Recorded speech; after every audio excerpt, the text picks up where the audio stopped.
Hello everyone and welcome back to Lucky Loaders 15, where I'll be giving you 4 selections for tomorrow's race. And now before we get into them, I quickly just want to reflect on how our tips performed today. In the end, it was another disappointing day. None of our selections could get competitive at all. My long shot of the day, Very Patient, was actually well backed. Advertised at 12-1 last night and then was sent off 9-2 in the end, so there was a lot of market support for that one, but in the end he just didn't jump with any fluency and he got really badly outpaced. Ryan Mania was never happy on him, and in the end he got pulled up halfway through the race. La Fan in the end just was very disappointing, had no excuses, was in a good position towards the front of the race but just didn't have the zest to go through with it.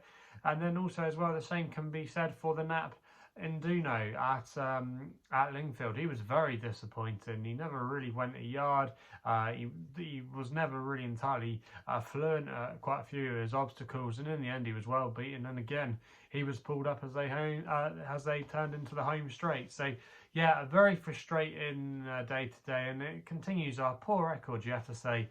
In December, we've not really done very well at all. We've only had a couple of winners and they haven't been big prices. Yeah, we're going through a bad patch at the moment. We've been on a bit of a wave the last month or so, but this month has been very disappointing. But we've had bad spells in the past. You might remember, if you've been following my work for some time, that we didn't get off to a good start last year. It took us a couple of weeks to find some winners, and then there have been other points during the year where we've not been at it. April was a pretty dreary month for us, and we've been a bit in and out during the summer. So yeah, we were bound to hit a bad patch, but hopefully it's not too long and we can be back amongst the winners for you tomorrow. So let's get into it then. 4 selections for tomorrow's racing, and we're going to be going to Newcastle for the first one of them, where we're going to be going with an extra selection. It runs in the 1240, and I thought Gamester's Icon here for Alice Stevens, claiming 7, riding for Oliver Greenhill, was actually not a bad each way bet. He's currently available at 15-2 at the time recording, and I'm going to recommend a 0.5 each way selection here. Now this horse, Gamester's Icon, I thought actually shaped with promise on her seasonal return when she finished 4th at Hexham. That was actually in a Class 4 contest, and she ran well, this mare, for a long way. She only just got tired going up the home straight, suggesting that she probably needed the run. A lot of Oliver Greenhill's team have needed the run this season, so I think she'll strip fitter for that. If you actually look at the rivals she was beaten by as well, they're actually horses that are rated about £20 higher than her, so to actually run well for a long way suggests that she's not badly treated off her mark of 102. This is actually a weaker race tomorrow. Like I said, it's dropping into Class 5 tomorrow, this mare. She does have to carry the top weight, but Alice Stevens will be able to take off that handy £7, and normally she's ridden very prominently, and that style of racing can often pay dividends at Newcastle. And if you've watched some of the racing there last time, when it was the Fighting Fifth meeting, not too many horses came from off the pace. So I think if this horse can get into a good rhythm tomorrow, up on the front end of things, she still does remain a maiden over hurdles, but she has made the frame on more than one occasion. She's pretty versatile when it comes to ground as well, so yeah, shouldn't be a problem there tomorrow. And I just think if she can step forward for that Hexham 4th, I think she could go quite close in this race, and I think Connections have found quite a good opportunity for her to go close. We then go to the Nap, which runs in the 210 at Taunton, and I'm going to go here with Jeremy Pass for Harry Cobden and Paul Nicholls. Currently available at time recording with Bet365 at 9-4. Going to recommend a 1-point win bet here. Now this horse won at Ascot last time we saw him. Now it was only a 3-runner race, but he did the job very well. Brani was but that day, and she got into a good rhythm on Jeremy's Pass, and he never really missed a beat, and in the end it was quite a comfortable success. He was raised £2 by the handicapper for that win. It was hard to judge him, but if you go back to his Chase debut where he finished 2nd at Chepstow, that's a race that's actually not worked out too badly. There's a horse in that race for Rebecca Curtis called Pat's Fancy, and he won quite a decent looking novice handicap chase at Chepstow at the weekend, so his form doesn't read too badly. I think the ground to him is key. He doesn't want it too deep. It's currently good ground at Taunton tomorrow, so it shouldn't be a problem for him, and there's not too much pace in here, and if Jeremy's Pass can get into a good rhythm, he could just be a tough nut to crack, and I think he's quite a solid option there in the 210, so I'm hoping he can get another win over fences. We then go to Taunton, staying there for the Longshot in the 240 with a horse called Highway 102 for Jamie Moore and Chris Gordon. Currently available at a 9-1 with William Hill and SkyBet, who are offering 4 places on this race. I'm going to recommend a 0.5 each way selection. Now, if you've been following my work for some time, you'll know that I often go on quite a lot about Chris Gordon's horses. I think he's an underrated trainer personally, and I visited his stable a few times over the last couple of years. He's one of my local trainers, and I remember I went to visit Chris not long before this horse, Highway 102, won the Dovecote hurdle at Kempton, where he beat the likes of Buzz and West Cork, and that looks really good for him now.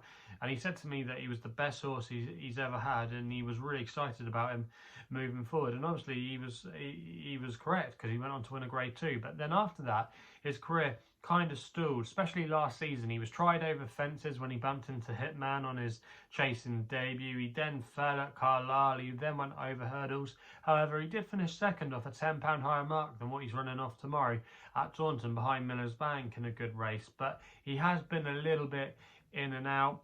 But this season he's had a bit of an odd one, because he's not been as keen or as buzzy as he has over the last year or so, or the last couple of years.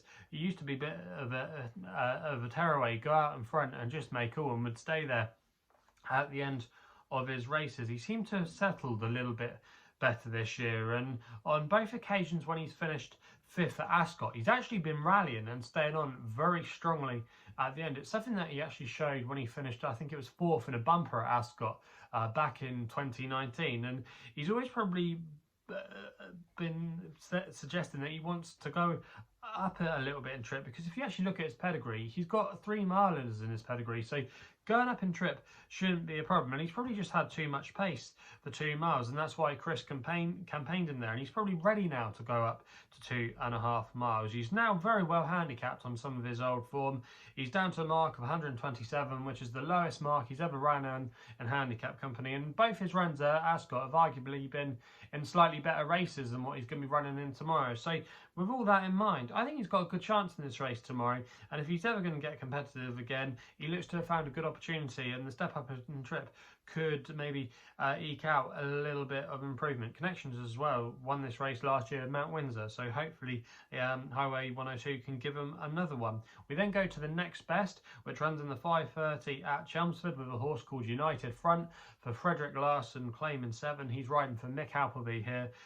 This horse, United Front, we saw him win quite nicely last week at Lingfield. He's turned out again quickly under the penalty, but I think he's got pretty solid credentials here. He's currently available at 11-4. That was the best price at the time recording with William Hill. Going to recommend a 1-point win bet here. Now this horse, United Front, like I said, he's going to be carrying the penalty tomorrow for his recent win at Lingfield. But Frederick Larson, who was quite a promising jockey last season for Mick Appleby, he burst onto the scene. He's going to be able to claim a handy £7 off the horse's back, which will hopefully help him in this race, because he's obviously going to be carrying £7 less there, offsetting that penalty.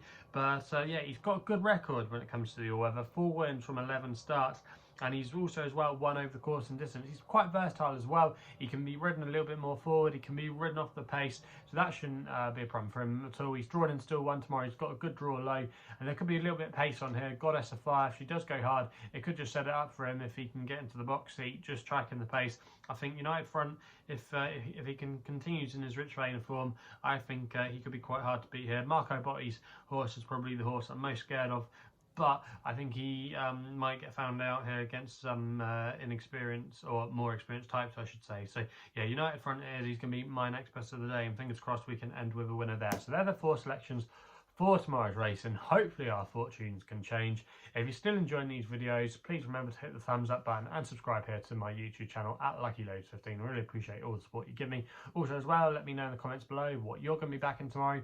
If you want to follow me on social media, Twitter is the place to do so, where my handle is at LuckyLoader15.